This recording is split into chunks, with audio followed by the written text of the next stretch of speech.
He says people should do that on their like actual jobs. Like, no, we're not firing you from McDonald's. It's just a pause. It's a friendly pause. Maybe our paths will cross again. You never know. It's like the PC way to fire somebody. It's just a friendly pause.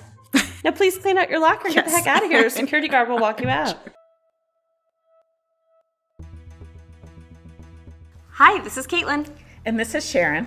And welcome to Real Housewives on Real Housewives, where we unravel housewives' story threads and keep the tea flowing. So chic.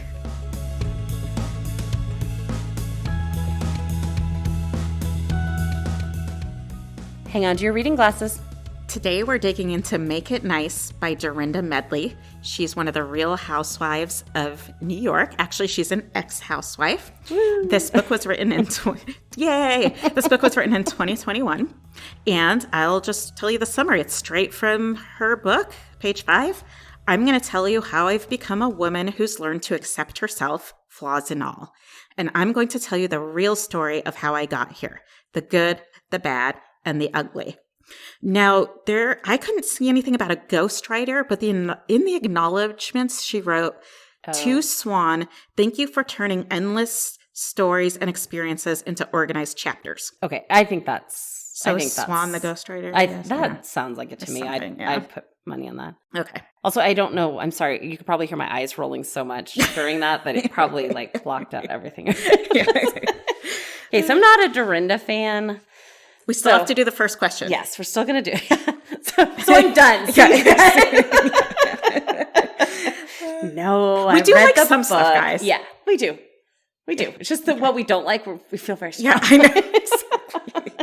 And it's just like, it's either, there's just the polarizing people. You either love them or hate them. Exactly. And we love some people, other people hate. All right. Best part. What did you like about this book? The hot tea. So I actually did tear up when she discussed Richard's presence after his death. Was it by that tree near Brewston Manor? So mean.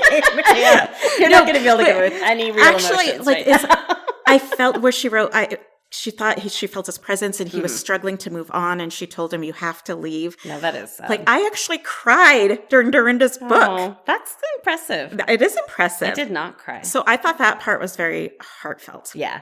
No, I mean, I think if say I'd never seen her and I just read the book, like I'm going to try to be a little bit fair for a second.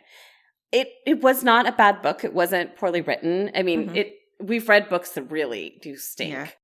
And while this is not my cup of tea by any means, it's just because of how I feel that I've seen Dorinda. Like, her actions to me speak louder than her words. Oh, I still didn't like the book. I can't divorce whether the actions. I liked her or not. I still didn't enjoy the book.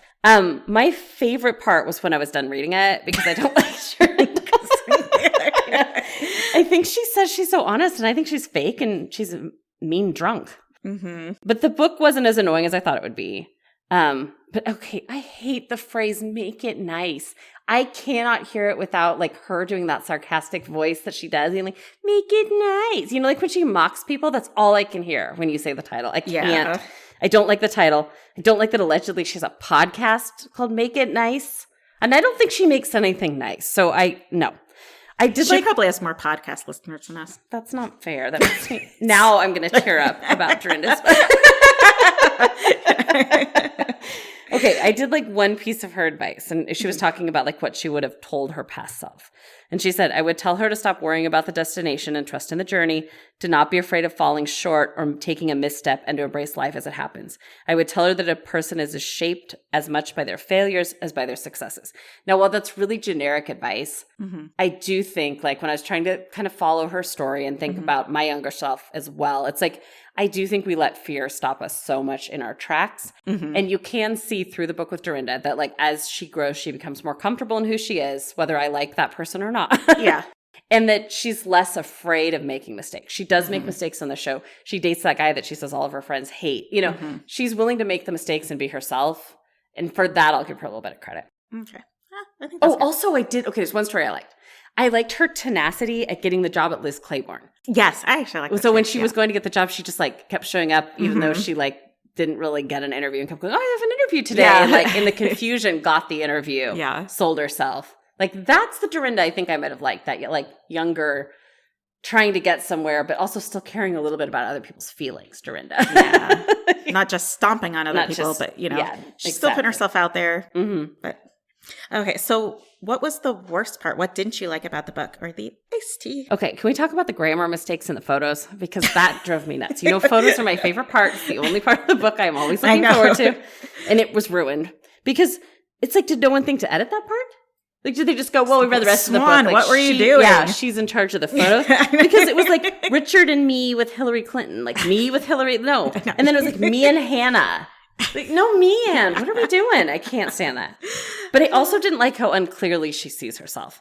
And I'm sure that none of us see ourselves very clearly. But she says, like, anyone who has seen me on The Real Housewives probably knows that shiny facades do nothing for me. Like, Blue Manor. I know, like, Bluestone Manor. Exactly. Like, her over-the-top Christmas I was just going to say her Christmas extravaganza. Like, what the heck? Like, and it's like, if you like over-the-top stuff, say you like it. It's like, sometimes I love unclassy things, and I'm like, dude, I totally embrace that part. But it wouldn't be like, I am the classiest woman that you'll ever meet, and then, like, go over there and, drink wine out of the bottle or something. I wouldn't put those things together. Like, I don't understand. Like, it makes no sense to me. Okay, what about you? What was your worst part? The beginning of the book about her childhood, I found boring. Mm-hmm. I just didn't feel drawn in. Yeah. I didn't relate it to her as an adult at all. No. I don't know. It felt disconnected. Yes. The other thing, when she talked about Richard, even though that part did make me cry, he didn't sound like a real person to me. Yeah. It was one of those things where you remember somebody so fondly. Mm-hmm. It's like he had no flaws. She couldn't bring him to life. Yeah. Mm-hmm. And then, my biggest gripe with the book was a lot of stuff was thrown in with really addressing it with the weight it deserved. Oh. Like, she has an eating disorder, but she gets better. That's, like, thrown in there. Right. Like, I felt like she needed to focus on areas of her life more because it felt rushed through. Yes. But then I didn't want the book to be longer. No. Because I was bored by it. But I'm like, maybe if she had just focused on like important things like the eating disorder, it would have felt more real instead of just, and then I did this, and then I did this, and then I did this. And you're right. Like, she kept saying like that Richard was the love of her life, but like I didn't see it illustrated that way. It was just kind of, it was very like do, and then very like, yes, he was perfect. Yes, everything was amazing. Yeah. How long did it take you to finish the book? Did you have to force yourself to read it, or you couldn't put it down? I read it over 2 sessions. First one, couple hours, next 3 or 4 hours. After the first session, I didn't want to pick it up and read it again. Yeah. But I had to. And I thought that the second half read a lot better and faster. Because the first part about her childhood was just boring. No, I pushed myself through the first part. I read it actually pretty fast. I read it in about a day while the kids were doing things. I read it while they were at tennis and then while they were piano. But yeah, the second half went a lot better, which is good because I'm always tired in the second half of the day. Because that's where it really takes a lot of work to stay in it. And she did go into a little more depth about Real Housewives stuff than some people do in their biographies. So I think that was what drew us in a little bit too, because we're here for that part of it. Yeah. Were there any parts of the books you thought were disturbing? Yeah. She said she knows she can hurt people. She needs to work on how she says things. Yeah. But then I don't get the sense from the book that she's critical of herself at all. I don't feel like she's looking back. I don't feel like she's like looking back like, man, I wish I had done that. She's like, nope, that just made me who I am. Yeah. Exactly. She forgives herself very quickly. And I'm not saying you should beat yourself up because there's extremes, but like, she's always like, well, it wasn't really my fault. And I'm not, someone owes me. It's always someone else's fault with her. Yes. And I feel like the book just had very little introspection. It was just a recounting of places and dates. Yes, it was. There was a lot of places and dates. It is. And she doesn't really she doesn't dig into how she felt or what she could have done. What if she had done this? Exactly. No, she didn't want to give us the like gritty details. She just wanted to give us the facts. Yeah. What about you? I found it a little disturbing. I'm sure that this is true of other housewives, but I found it disturbing how much she thinks about her fans and the public reaction. Like she was constantly saying, but my fans still thought this, or what do my fans think? My fans. I always respond to my fans. Like, she is in it for the fame. Yeah. And I get that you don't go on this show just as a public service. I get that you're there because there's a part of you that would like to be a celebrity and would like to be famous. But the like constant, my fans think this, my fans think that, my fans will be disappointed. Where are my fans when this happens? Mm-hmm. I didn't like, it was like borderline obsessed on my fans. It was very calculated. Very calculated. Yeah, I agree. Yeah, I didn't like that. So what do you think makes this book unique? I don't think that anything does. I think it's a pretty basic biography with maybe an extra nod to why she's famous, like because of Housewives. Like, it's not terrible, but it's not good. Mm-hmm. Agree. Let's see. What surprised you about the book? I thought that she claimed that Andy said that the firing was a friendly pause. It's like, okay, I just feel like there's many sides to the story. And I do feel like I'm sure Andy was trying to like save her ego. Yeah. But I wondered how much of what she's saying is reality versus her own assumption. And I can see Andy saying that because it's like, I'm sure they do think of things in the works, like, we'll bring you back as a friend of, or like now with the Ultimate Girls trips. Yeah. So it's like, I think maybe they knew some of that stuff. So it wasn't like you're completely kicked out of the Bravoverse for doing something terrible. Yeah, you're still a Bravo. But at the same time, you're fired. But she said, like, I asked Andy, are you fired? And he was like, no, it's a friendly plot. And it just like the way it read was surprising to me. Yeah. But the other thing I was surprised by is I was surprised she actually talked about her first marriage, that Hannah's father. You know what's so funny? You're saying this because I read the book like a couple of weeks ago. Yeah. I already forgot about that. Yeah. Nothing about this book sticks in my brain. It doesn't. It just, because it didn't feel like, it just felt random. I can't tell you the guy's name right now. I was going to. Because there weren't stories. There weren't stories. It was just, yeah, exactly. Yeah, so I don't even remember that part. Yeah. Did you have anything surprising besides the fact that you don't remember? No, nothing. I also don't have any lingering questions. Did you? Okay, the only lingering question that I had is that she said her famous line, not well, Bitch, to Candace Bushnell. And I was like, that's an author. I know that name. And I watched that scene in that episode, but Candace wrote Sex in the City. So why was she at that Halloween party? Whose friend was she? Did she get labeled at the time and I didn't notice it? Like, why was she at the party? This is now what I want to know. I think I could figure this out, but I'm throwing it out there in case anyone else wants to figure it out for me and write it on our social media. I don't know. That was, and again, my interesting thing is actually from like the TV show. Yeah, exactly. It's not even from really the book. Yeah, I had nothing lingering. I just wanted to be done. Yeah. How honest do you think the author was? This, I don't know. Yeah. I can't tell, because here's the thing. Because it's not she very discusses painful times in her life. Mm-hmm.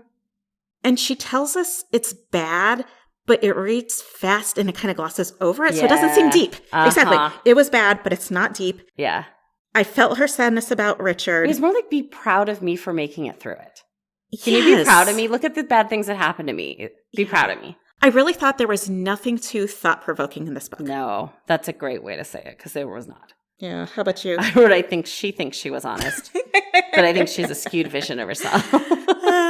But like in understanding how, I kind of thought she came from money, honestly, the way she acts. I think that she may have always sort of felt like a poser in her life and like wanted desperately to fit in and be included. Uh-huh. And so like, she kind of says like the advice that she'd give to herself is like, you don't have to earn a seat at the table. And that makes me understand how she ticks a little bit more. Mm-hmm. Like when she kind of said, you do sleep better and have less wrinkles and anxiety if you have money. Like, it was interesting seeing that, like, maybe she has not always been in this position and she did feel like an outsider. Mm-hmm. And that's why she acts some of the ways that she acts. She also did admit that she drinks to self-medicate, which sort of surprised me because I thought she had no clarity on that. So you think she's like, you said she feels like, you're like a right, fraud. I think she feels like a fraud. Okay. Sometimes. Yeah, I can not all the times, but when she gets upset, yeah, I think she kind of does that, like, she puts that otherness on. Uh-huh. Like, I'm not part of the group. You're singling me out. You're moving me to the side. And I think that's past baggage. And I think it confuses the other women sometimes because they're like, oh, where's this coming from? Like, I don't know. Interesting. Yeah. Yeah. Did reading this book change your view of the author or the Housewives franchise? I did not like how strategic she made the Housewives game, kind of as she called it. That is exactly what I did, yes.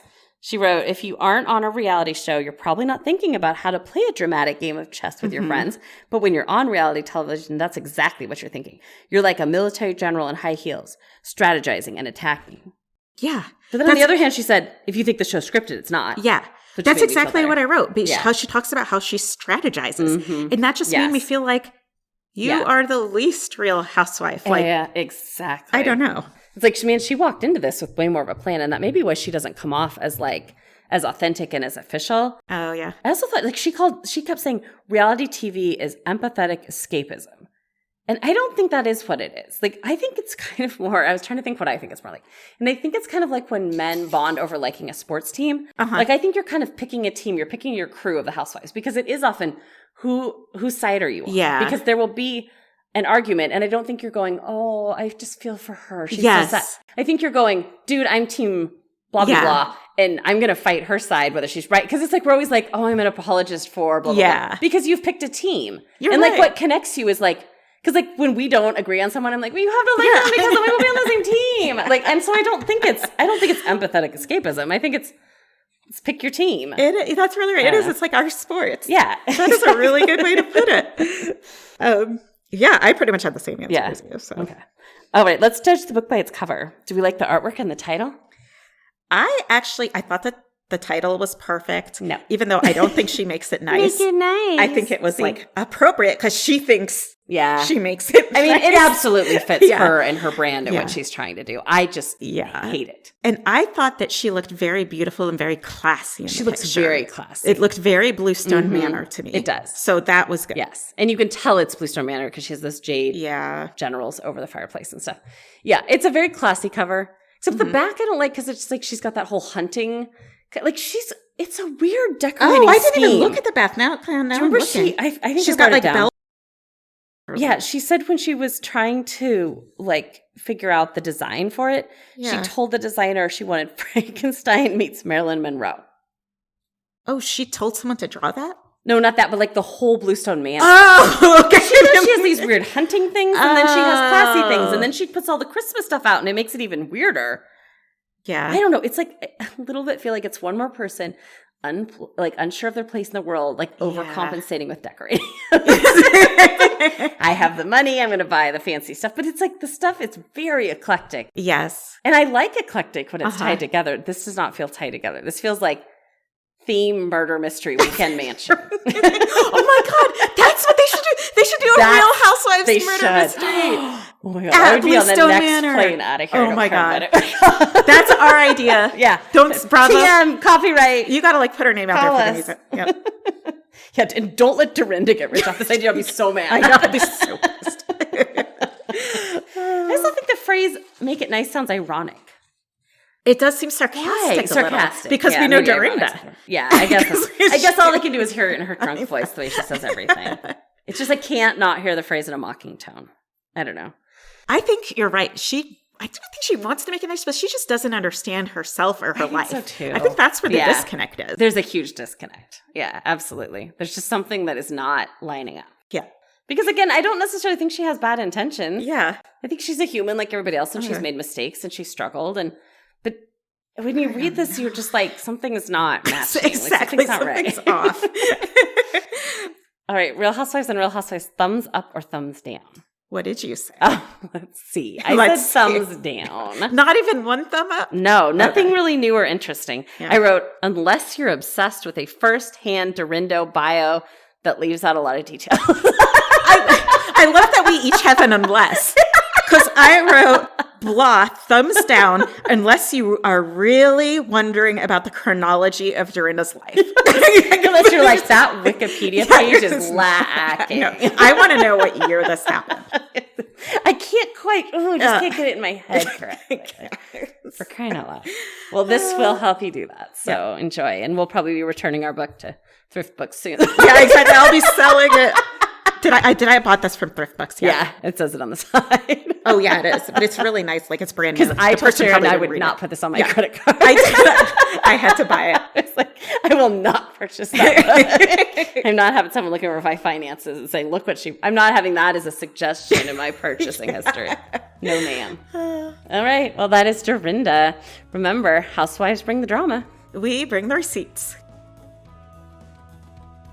Thanks for listening. If you enjoyed this episode, please hit the subscribe button. If you'd like to help support us, please share it with others and leave a rating and review. Also, visit us on Instagram and Twitter, both at RH_on_RH